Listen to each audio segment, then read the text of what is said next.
LayerFive is a customer data platform that makes it easy to analyze how effectively your ad dollars are being spent.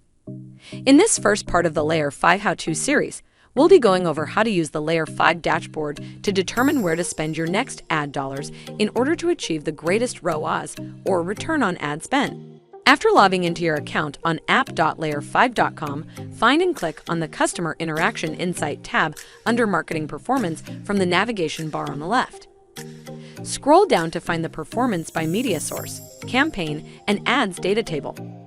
This table puts all the important marketing performance metrics in one place, making it easy for you to analyze which media sources and campaigns are worth the money you're spending on them. A customer's journey from becoming aware of your brand to making a purchase is a complicated path with many impressions and clicks.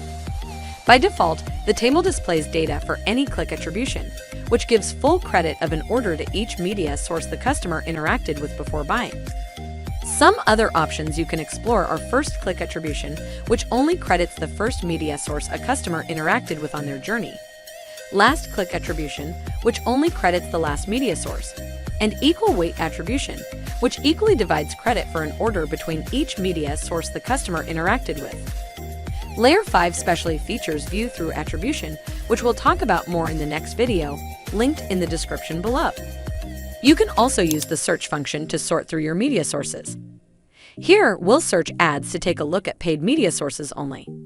The data tells us that Google Ads is providing a pretty good conversion rate and ROAS, and that Instagram ads could potentially lead to more visits and is therefore worth considering spending a little more on.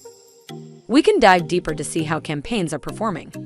This is helpful to understand if a particular campaign is performing really well and could use some extra budget. You can even filter to see which media source or campaigns are effective in bringing new customers.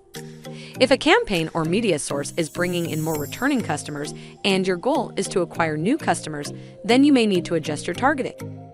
Utilize this table for the easiest way to track marketing performance in real time and identify additional opportunities. Visit our website, www.layerfive.com, to learn more and subscribe to our channel to keep up with more videos from our how-to series.